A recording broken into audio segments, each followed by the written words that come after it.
like nostalgic movie review. Nerdy. Married man. Well, hello, everybody. Hello, welcome back to New Nostalgic Movie Reviews. I'm David. And I'm Steven. And today's episode, we have the movie Nope. This is Jordan Peele's new movie. It's 2022 was the release. It's rated R. It's 2 hours and 10 minutes long. And the synopsis is: the residents of a lonely gulch in inland California bears witness to an uncanny and chilling discovery. And top cast in this movie, we got Daniel Kaluuya, Keke Palmer, Brandon Perea, Michael Wincock, and Stephen Yuen, and Keith David. Yes. Yeah, this movie is just awesome. Jordan Peele does it again. I love this movie. And this movie is one of those movies, every one of Jordan Peele's movies is the exact same way. Multiple watches of Jordan Peele movies really do it justice. Mm-hmm. I think because the second time I watched it was actually the time we watched it with you. So watching it that second time, me and Jen kept on looking at each other throughout the movie like, oh my God, do you see this now? Do you get what this means now? Like, they were really like foreshadowing like this the entire time. Like, there's so many tiny little details that I didn't notice until the second time watching it that I was like, I need to watch it again a third time just to see if I can find even more, because there's so many details in this. Yeah, and I love how, from what I've noticed, Jordan Peele's movies, each one kind of feels like its own different genre. Like, Get Out was kind of like this horror movie, kind of thoughtful movie. Us was kind of like a slasher movie, and then there's this one that it's not really even a horror movie. It's more of a thriller sci-fi movie. Yeah, and it's very interesting too, because it just takes a lot of like different approaches to things, and it still does have some like subtle stuff about racism. Every one of his films has some subtle hints about racism. Some of them aren't so subtle, especially in Get Out. That one was mainly about racism. But like, there's a lot of really cool things that Jordan Peele says with his movies, and the way that everything in this movie is about camera lenses and the things that people will do for cameras and the shot. And it's an interesting movie. Yeah, and I feel like one of the main points that Jordan Peele is going for with this movie is the idea of exploitation in order to make money, and a lot of it having to do with using animals to make money. Mm-hmm. And I don't know, I think this movie does a really good job of just having a balance of like seriousness, and then it sprinkles in its humor throughout. Like, it's not just a flat out, unnecessary comedy within a movie. Mm-hmm. It's a very serious, thoughtful movie, and throughout there are some lighthearted moments that kind of help bring it up a little, but it's a really good balance. Oh yeah, I mean, like some of the humor in this movie, and one of the relationship I love the most, obviously, is with the two leads, the brother and sister, and they're kind of estranged brother and sisters. The brother took over the family business, the sister went on, and she's trying to do 18 different businesses all at once. She's a side hustler for sure. She's very energetic personality, and she's way more of a people person than Daniel Kaluuya's character is. And the dynamic between those two is so great, and they seemed really estranged at the beginning of the movie, but the more and more they're working on this shared project together, the more and more they get together. And like, there's even that scene we'll talk about later when they're like doing their like secret little handshake to each other, where they're just like smacking each other's hands like 6 times. They're like, yeah, and they get pumped and psyched together. Like, it's really cool to just watch their relationship build and build and build, and like, you notice things from their past and their future and stuff like that. Yeah, and I think all of the people in this movie, especially the two lead roles, but a lot of the main, like the small group of people that are kind of heading this movie, they're all competent actors, and they all just keep you engaged, and they all have these really cool quirks about them that draw you in. Mm-hmm. I mean, Stephen Yun's character, he's so unique, and a lot of his stories in this are super weird and unique, but I love the way that they tell his story and the way that he showed everything and all the details with him, and how he was a child actor who had this crazy thing happen on a show. And the show basically also circles around the concept of bad miracles, something that you can't explain why this certain thing happened, but it's in negative connotation and it's like a bad omen, but your eye fixates onto that bad miracle. Or like in this instance is with the main first thing we get the introduction of bad miracles is with this ballet shoe that's just standing upright in the middle of this chaotic scene with an animal. We'll go in more to that in the story, but it's a really interesting scene. Yeah, and kind of the idea of that shoe that I was thinking of is like, is it just an unexplained thing that happened that the shoe happened to be standing Yep. up? Or is that the way that Steve Ewan's character remembers it? Is it something he fixated on in that situation that kind of stuck with him? And maybe the shoe wasn't standing up and just he remembers it that way. Or maybe it actually was standing up, but we'll bring it up more later because it's very spoilery. This whole movie just does such a great job of keeping you sucked into the TV. It's like you're just intrigued and curious the whole time, and just it's insane. The thing I loved about this too is like a lot of times with trailers we get revealed too much, or we get too much of the movie, or we get some things that like were supposed to be kind of twists later on in the movie that aren't twist. Because we knew about him in the trailer. But this one, like, I thought it was showing too much every time I watched a new trailer for this, especially like when they were showing that that lady during the announcement thing that Steven Yeun was doing, talking about this like awesome show, and her like veil gets lifted up and she's got a deformed face. And I thought that her character was going to be an alien, and this was going to be an alien film. And I was pleasantly surprised to be completely wrong on everything they showed in the trailer, and nothing from the way the trailer was actually like showcased anything in the movie. Yeah, I felt the same way. I thought that at first the trailer was giving way too much away, showing a ship and stuff. And yeah, it's nice that it really wasn't Yeah. giving anything away. But yeah, I guess back with the whole exploitation theme, like it really dives in with this people having the idea, this obsession with watching things that you probably shouldn't be watching, but you're just so curious, you keep watching, and you just have, people have that drive to just keep investigating into things. It really dives into that. But yeah, I guess one of the negative things I'll say about this movie, it really does take its time to get things going. Like the beginning is fairly slow. It is intriguing, like I said, but it does take quite a bit for the movie to feel like we're actually getting somewhere. Yeah, I will have to agree with that. There is a little bit of like setup and slower pace with this, and the movie doesn't actually get into what this movie's going to be about until about 30, 35, 40 minutes into the movie, where everyone actually is finally like on the same page of we need to try to go after this thing.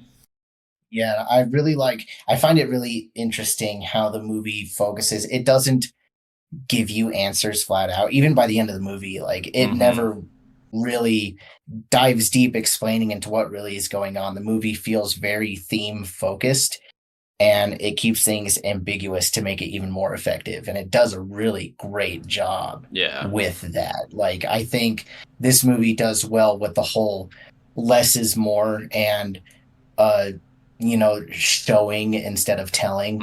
I think it does a really good job at that. It doesn't flat out just spit in your face, here's what's happening. It just lets you think. Yeah, this movie does a lot with cameras that is really, really good for filmography buffs. This movie was actually the first ever horror movie to be filmed with IMAX cameras. Oh, really? Yeah. But most of the time with a lot of horror movies, you don't want the best, most impressive quality in these movies because you want it to look grungy, you want it to look dirty, you want it to look like a real camera, like especially for like found footage and stuff like that. But a lot of times you want it to look darker and grungier. So doing it with this many pixels and this bright and this everything, like this is a horror movie that's very, very visually like stunning and bright. This is one of the brightest horror movies you'll ever watch. Well, I truly believe that this movie is not even, I wouldn't even classify it as a horror movie. It's more of a sci-fi thriller than a horror movie. And I will agree with you that. Don't go in. Yeah. Don't go in thinking it's a horror movie, because you will be disappointed if you're waiting for horror. There's a few horror elements that are pretty nice and pretty like eerie and scary in this movie, but besides that, there's not much that's like, there's no jump scare. Well, there's like a jump scare or two, but there's like very little like actual scares in this movie. It's more like you said, thoughts that go through your head, like, oh, this is crazy. Like, what would I do in this situation? This is weird. So, what do you think about the film overall? How would you rate this movie? I think this is a very solid movie. I can't wait to watch it again so I can just learn more. Mm-hmm. I feel like I'm going to get so much more on second, third, fourth rewatches, you know? So I think it's definitely worth the watch. Mm-hmm. Possibly even a buy. But I think it's definitely, like, you have to at least watch it once. Yeah. For me, this movie is definitely... This is hard because like I love this movie so much that I would buy it, but I don't have it yet, and I might wait for a sale for it. But I don't know if I'll like buy it full price or anything. But this is a movie that I've watched multiple times now. I'm excited to watch it a third time. It's probably a movie I'm going to watch 3 or 4 times, just like every one of his other movies, especially Get Out.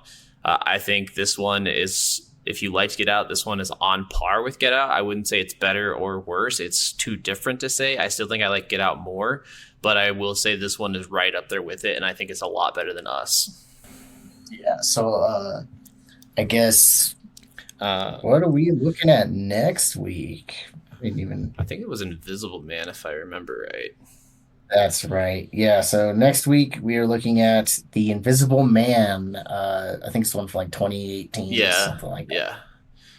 Can't wait for that one. So, yeah, check it out, and we'll see you then. Yeah. With that, what we got next? So also this week I wanted to bring up a couple of movies that I watched this week.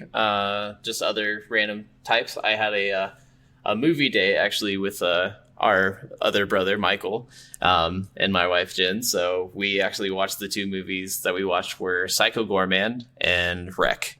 I have to highly recommend both of these movies if you're a horror movie fan. Psycho Goreman is a horror comedy where a 12-year-old girl finds this amulet that controls this alien demonic being that he's got all these crazy psionic powers and can pretty much make anything happen, and he just loves destroying worlds and people and killing as much and as violently as possible. And it is a very violent and gory movie, and with a kid controlling this premise, it is so hilarious, and I could not stop laughing the entire movie. And then Wreck, it's a Spanish zombie movie set in a apartment building, and my God, did that feel like one of the most real zombie depiction movies I've ever seen. It is insanely good. There's a American remake called Quarantine that I heard is actually a really good remake. So if you don't want to watch a movie with subtitles, at least watch the remake. But I would definitely say that movie is incredible. Yeah. Those are those, and let's go ahead and get into the spoilers then. Spoilers. All right, so we open up the movie with this horrific scene where a frightening, confused animal is pushed beyond its limits, and it's this scene of a TV show made in like the 90s or something. Mm-hmm.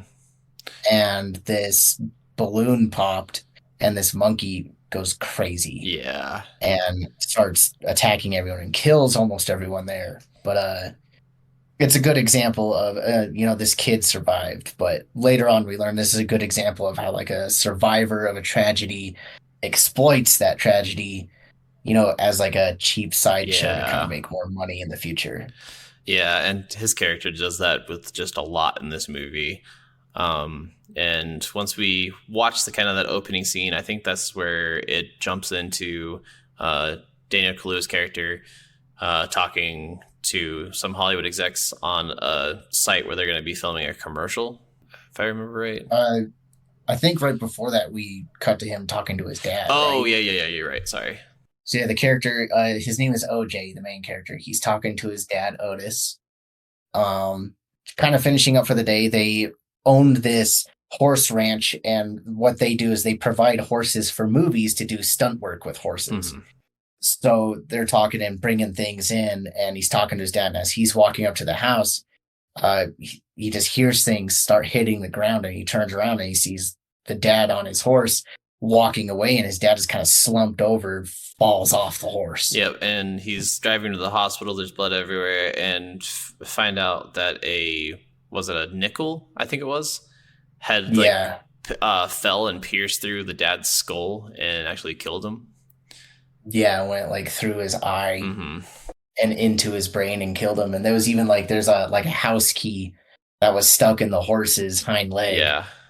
Just to get the horse survived, but the dad unfortunately passed. And then after that scene, it cuts to OJ at this film exec area in front of a green screen with a horse, and he's about to introduce himself in the horse because it's for a stunt for a movie. And I want to bring up too, when we were talking about that, the medical staff ended up saying that it was probably a prop plane overhead that accidentally dropped some stuff out of their pockets, so that's why it was a key and change and stuff like that, and that's how it was explained in the movie. So something fell out of a plane. Yeah, weird freak accident in a prop plane. That's the way it was said. But yeah, we get back to the shooting. Otis is waiting for his sister to get there because she's the one who does the safety speeches and kind of announces who they are and what they do. And he is not a people person at all, and he doesn't know how to talk to these people. These people are kind of just wanting, you do this, you do that, you do this. And he's like, I have certain things that I have to do with the horse. Don't look at him straight in the eye. Don't look at this. Don't do that. You can really mess up the horse, and the horse could get violent and kick someone or attack someone if you don't listen to my rules. And he's very wanting to be as safe as possible because he doesn't want anyone to get hurt. But no one's really paying attention to him or wanting to care. And they're like, where's the dad? And the dad had died. Oh, shit. Really? So OJ really cares about getting the job done safely and correctly. And as he starts introducing everything, finally his sister, Keke Palmer, shows up. The sister's name is Emerald. Mm-hmm. And I gotta say, every scene she is in, she steals it. She does such an amazing job. She's so charismatic. She's so energetic. She's so just powerful in the way that she does things. And I love her intro speech that she does here. It's so fantastic. Yeah, she gives this great speech introducing herself, her brother, and the horse and their company. And then she ends up, mentioning some of her other companies that she's working with, promoting herself. But they go to get started with the horse, and first thing they do is some people are standing right behind the horse, and someone runs up in front of the horse with this film chrome ball thing that shows the horse's reflection right in his face, and the horse kind of freaks out and kicks, and doesn't kick someone behind them, but kicks something they're holding and freaks them out. Yeah, they end up the main actress freaks out and they don't want to work with a live horse anymore, so then they bring in a prop to do a CG horse. Woo. And kick him off the set. And do I still get paid for this? Blah, blah, blah. And they're just no, just get out of here. They just shooing him off, basically. Yeah, so they go back to their ranch, and they kind of have a little argument about everything, and OJ's mad that Emerald was promoting her other businesses and stuff, but they end up going to Steven Yeun's character, whose name is Ricky Jupe, and he owns this kind of sideshow carnival place. It's like a cowboy carnival. Yeah. And they go there because he is selling Ricky horses from their farm to be able to survive, basically. The horse business is really going downhill since his dad isn't there anymore, and he's been having to sell some of the horses to make ends meet to keep the ranch afloat. And the sister kind of gets that knowledge throughout these meeting with Steven Yeun's character, and what are you planning? I'm planning on buying back the horses as soon as I can, but right now it's kind of he's kind of pawning the horses to him with the intention that he wants to buy them back. But Steven Yeun, it's not really. He's like, oh yeah, totally, we can buy them back, but he's kind of being weird, and we don't really know why. Yeah, it's what he ends up doing with the horses. We'll find out later. But while they're selling stuff, Emerald's walking around their office while they're making this deal, and ends up pointing out a poster that is dealing with Gordy the chimp, which is the one from the beginning of the movie that freaked out and attacked everyone on that set. Yep. We find out that Ricky is the kid that survived that incident. He and one other survivor, basically. Yeah, and he has an entire like room hidden in his office dealing with all the memorabilia from that, and he has like that shoe that we brought up earlier, and he talks about like, oh, you didn't hear what happened? Did you not see the SNL skit about it? It was actually really good the way they did it. It was pretty perfect to the way it actually was. And they like bring up like the Mad TV did a magazine cover about it, and he has like all these different things, and he's talking about how this European couple paid like I can't remember if it was like 4,000 or 40,000 or whatever to like stay in that room for a night, and he's like, I don't even know what they did in there, and I don't care. Yeah. So, and just kind of a side note, throughout the movie, I brought up Gordy because we keep getting these like title cards and segments of the movie that are different names, and each name or each word is actually a name of an animal that is exploited throughout either the movie or throughout history. But yeah, they continue going on. He tells the whole backstory of what happened on that movie set with the exploding balloon, and it freaked out the animal enough to send him off into this fit of madness. And then, they end up leaving and going back to the house. Yep.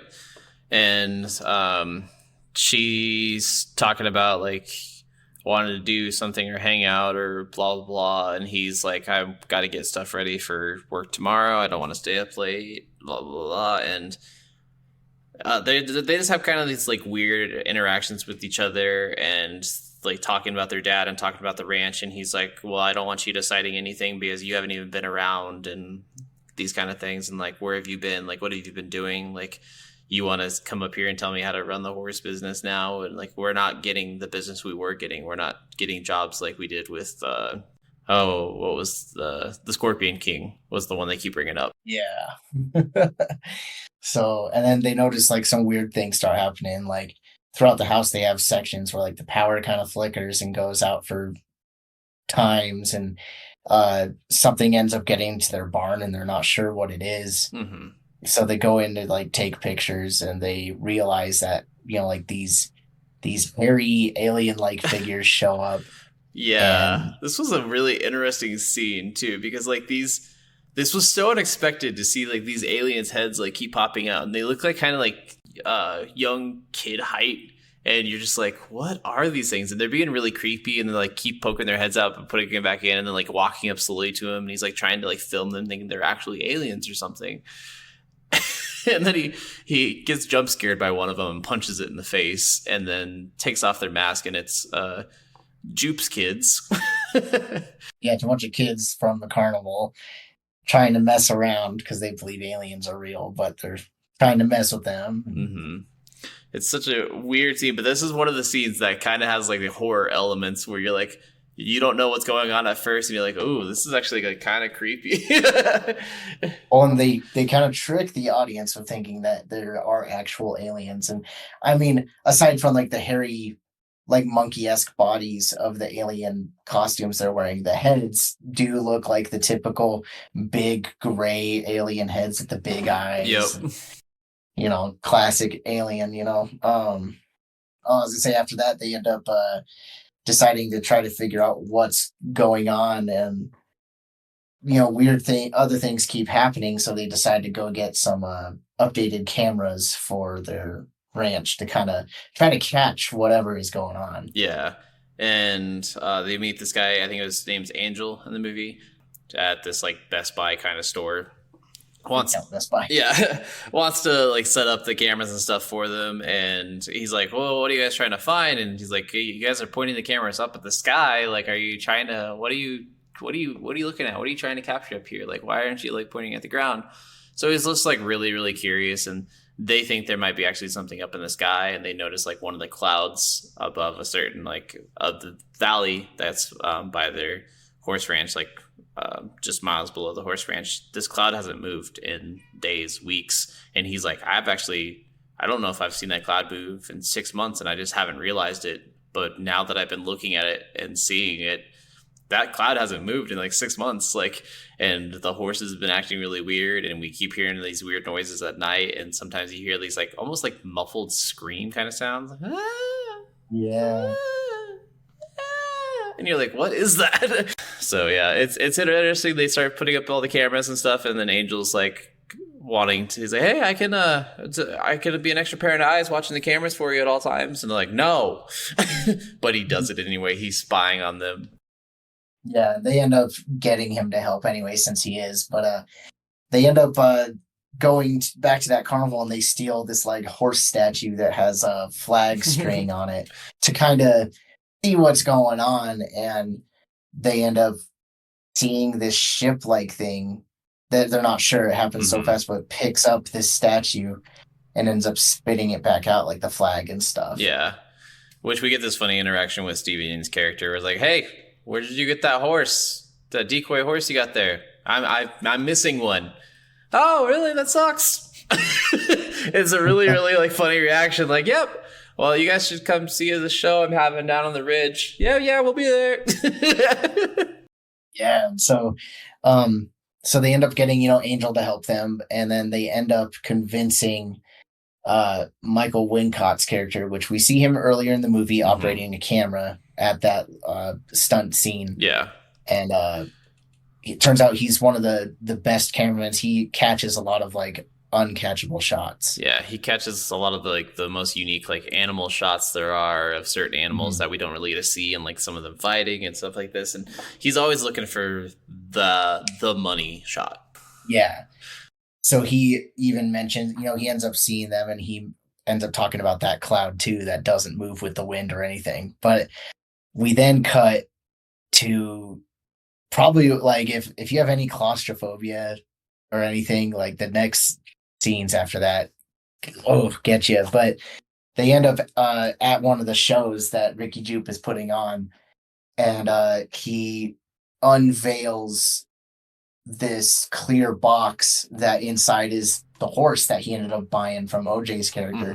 And he's talking to the audience about how he basically believes that he can tame and control this alien creature that is luring around by luring it in with animal sacrifices. Yeah. And turning it into a tourist attraction. Which, yeah, he makes people pay like lots of money to come see these aliens, and he has his kids all disguised as alien costumes, and like even his he's got this like old Western style jacket, and I didn't really notice it till like the second time watching it, but on the back of the jacket it's like this UFO and like all these things, and the horse is everywhere. And I was like, the light picking up the I was like, this is so like cool, and like all the different things in this. And yeah, we see, I think this is the night where like the really horrifying blood over the house thing happens, right? I was gonna say, like, this is where the movie, like, we're basically already getting to the climax of the movie right here. Yeah. So during the show, he mentions his old co-star from the incident that happened with the monkey Gordy is there, and she's kind of deformed, and that's the gal from the trailer. But the alien ship ends up coming out of the clouds and going over and stopping right above the arena there and starts sucking everyone up into it. And this is the claustrophobia part, where it turns out this is not an alien ship. It is actually a creature flying around, and the giant alien hole it sucks up to is actually its mouth. But it shows inside its like digestive tract, and everyone is screaming and slowly getting pushed through, and it's very tight quarters. And oh yeah, this is one of the moments where I say like it does actually have like some claustrophobic horror kind of stuff. And we get Otis during this moment realizing that when you look at this thing, it comes towards you. So he starts realizing like, oh, if I'm not looking at it and not paying attention to it, it flies over. And he goes to the house where Keke Palmer and Angel are at, and the house actually like squeezes all, and like he's eating all these people that it just picked up, and starts just pouring blood and all these like change and all this loose stuff down onto the house. And this is this is one of the creepiest, and like I was like, oh wow, this is like really like out there. But then this is where you also realize that first scene they showed with the dad, the ship ate someone above them and then dropped all the chains and stuff out of it and shot it down, and that's when it pierced the dad. So the dad was killed probably by the same alien spaceship. Exactly. So this creature basically it eats people, and then as it goes through that digestive tract, eats the organic material and spits out any Non-organic. non-organic stuff, and that's everything that falls out. Mm-hmm.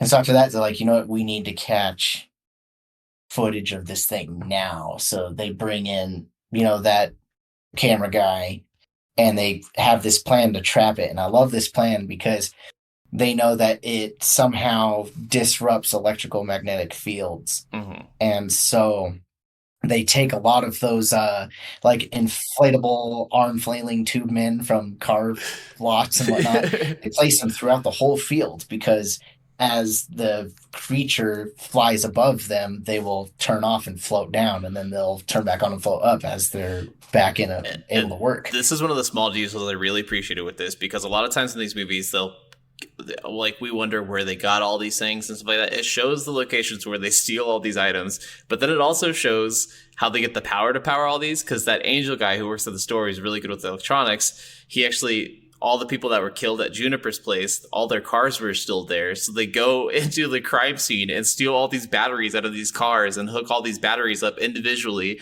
on this grid system to all these inflatable arm men. And I really loved all that attention to detail of all the explanations that we get for all the human sides of everything. Like, he explains everything the humans do to every single detail, but we don't get a lot of the details and questions answered about the creature itself.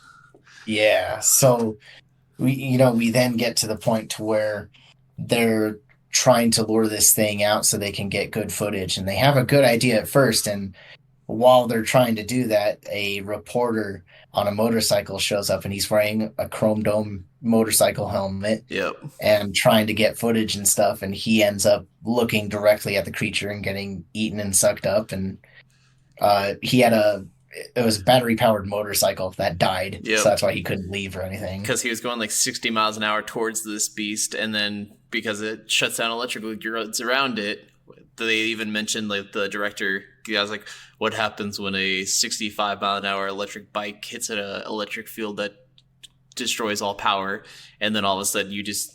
this is one of the moments that's like, it's horrifying, but it's also comedic, because all of a sudden you just see the bike go and you just hear, ah! And then the guy like flailing and falling to the ground. And you're just like, oh crap. Yeah. Like, damn. I mean, like, speaking with comedic moments, I think one of my favorite moments comes from OJ, the main character, where he's in his van at night, and this is when the creature is flying over to the house before it drops the blood. And he steps out of the car, looks up, and he sees what it's doing. And he looks back down, gets back in the car, and just goes, nope. Nope was said a lot in this movie by a lot of characters, and I loved that, because that's exactly what I do. Every time I'm watching horror movies, I'm like, nope, this is a nope situation. I'm getting my head out of this situation. But yeah, we have the directors using this analog camera that he actually has. It's not electrical powered at all. They're still using all the other cameras. That way, if they're not in an electric zone, they can still try to capture everything. But they're using he has this crank camera that he's using, and he gets a pretty good shot of this. But this director doesn't think that shot's good enough and wants to get a shot of it actually like eating him and absorbing him. And so he even like goes to sacrifice himself basically to try to get this shot. Well, I'm wondering if he intended on getting himself eaten or not. I think I so. know he wanted to get closer to get a shot. I'm like, I don't know if he was trying to get himself killed because he doesn't get to see his greatest work published. I think it was more about him getting that insanely impossible shot, and the only way to get that shot would be to sacrifice himself, and he'd be the only one to ever see it or experience it. I think Fair. It was all about just the me, and the very selfishness of it, because the shot that they did have would have made all of them all super rich, and they all would have been like super viable, and all the plans that Kiki and Emerald and Otis had in this movie for what they were going to do and try to get on Oprah because of this and blah, blah, blah, blah. They were trying to get a lot of money and save the ranch with this money, and they would have been able to, but he took the selfish route to try to get even better shots and ended up sacrificing himself in the process. Mm-hmm. So it's at this point that Emerald is like, no, we really need to get this shot, and she decides to try to lure it to try to actually like get the perfect shot. And what ends up happening is the creature, I guess, probably notices everyone starts looking down away from it.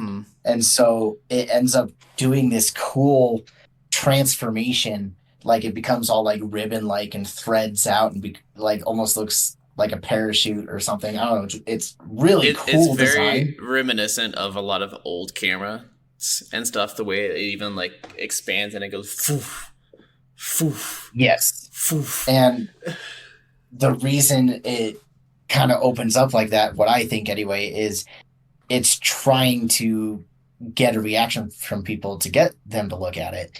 But it ends up chasing Emerald into the carnival Yep. because she remembers from the beginning of the movie there is this well camera that where you put coins into it, you look down this cool like well, like a Mhm. water well, and at the bottom there's a camera that points straight up into the sky and it takes a picture of you, so you get a cool like well picture. And it's a crank system for it, that Yeah. one as well. And she does the Akita slide when she comes up to this on the she takes that electric bike and she does the Akita slide up into that well. And that Akita slide's been shown in a lot of different things, and it's just been called the Akita slide from that. But yeah, most people recognize that. It's this really awesome scene, but what she ends up doing is above the camera is this giant balloon that is shaped like Ricky Jupe in his cowboy outfit. So she ends up releasing that balloon above the well, and it's so big that the creature flies over to get it and eat it because it doesn't know it's not edible. It's never eaten a balloon before. It's a character. It looks like a character, so it has a face and eyes. And when it goes up into the eye, it's staring right at the creature. So the creature is like, oh, there's something staring at me. I got to go attack it. Yeah, so she gets the picture of it right as it flies over the well, and then it eats that balloon, and as it's flying away, the balloon pops inside of it and kills the creature, and it just deflates and falls to the ground. Yeah. And I've seen a lot of places where I was researching into the movie and people thought the way they killed the creature was stupid. They're like, it would never happen like that. But I mean, if you really think about it, the creature probably had never eaten a balloon or something before, or else it would have died. It would have known, Well, and it ate the plastic decoy horse earlier just because it had a face too. So if anyone's saying it doesn't go after non-organic material, it does. It goes after anything that's looking at it because it really does seem like it's a young creature that's like learning this new area. It's a new kind of predatory creature that's running this area, experiencing things for the first times, doesn't really know what to do, keeps playing it safe, but always eats anything or goes after anything that looks at it. And they keep that throughout the entire movie. So I agree full-heartedly with the way he shot everything and did everything in this. Mm-hmm. And, I originally had questions of like, why does it only attack people who look at it? And it probably is like, that's its way of knowing that something is alive. Like it might think something is alive. It's looking at me. And I also was wondering, like, why did it only change its form at the end of the movie and not earlier in the movie? And, that other thought of, oh, it's trying to get people to look at it by, doing something crazy, Yeah. But yeah, the movie basically ends after that. They got the picture, they killed the creature, and, they start trying to get things rebuilt. Life goes on, Yeah, no, it's really, really good, though, with everything that they do in this movie and all of the kind of bad miracle stuff. And I even love the shot of, like, we don't really know exactly what happened to Otis. And then she's, like, looking off into the distance. And then we see his, like, the color of, like, I think he was wearing, like, an orange hoodie or something, like, on a horse silhouette, like, in the dust behind this, like, entrance to this park. And then all of a sudden, like, the dust fades and they see each other and they're like, yes. Thank God. It's really great. And I mean, yeah, like I said towards the beginning, this movie is very ambiguous and it does leave so many unanswered questions. Like some questions like, how does this creature create the electromagnetic field? How does it create the cloud disguise that doesn't move from the wind? We never learned where it's from, which is fine. Or like, how does it avoid being seen and not showing up on like radar or something? It's a huge object. Yeah, I've said this now so many times, and I take this quote from one of our first movies we ever did, but I love it so much. At the end of Spontaneous, she says it's just the cosmic bullshit of the universe, and that is my favorite way to ever describe any of these things.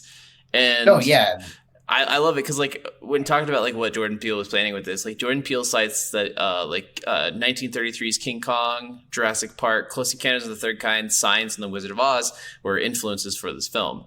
He considered these films as an example of addition to spectacle being the major theme of the film. So he really was worried about like the future of cinema, and he wanted just to create a spectacle style film and a film all about spectacle and getting those dangerous shots and like what it means to, like you said, exploit these animals or exploit these people or these situations in order to get personal gain, and the way that people use these things and try to make these things and produce these things to happen by stepping on others or animals or whatever it takes to get to these areas. And I really love, there's a lot to be said with this, and there's a lot of like very introspective thoughts and about the film world as a whole in this, and there's a lot to take out of it.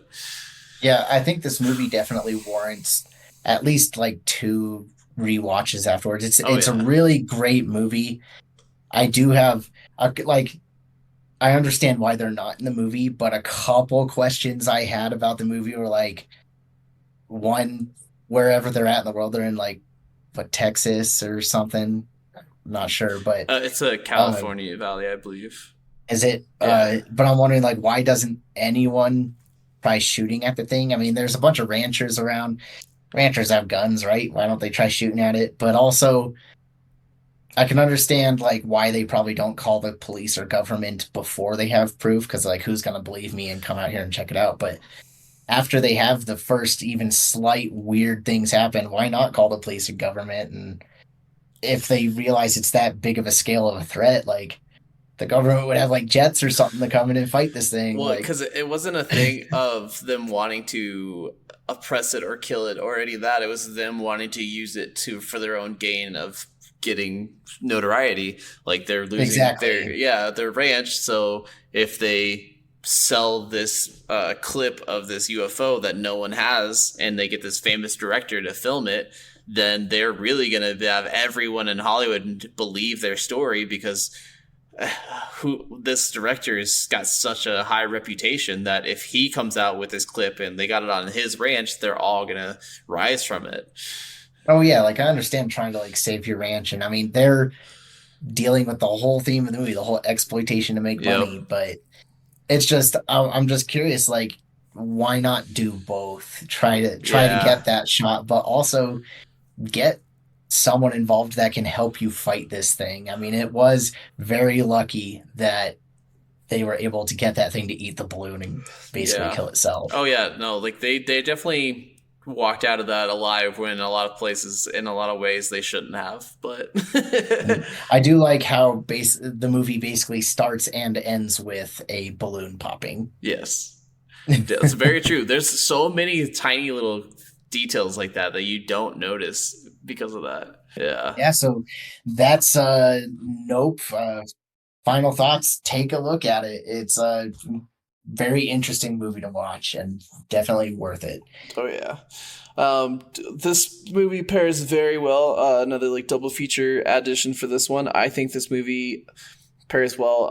I recently watched the movie Babylon, and I think that this movie is light years better than the movie Babylon.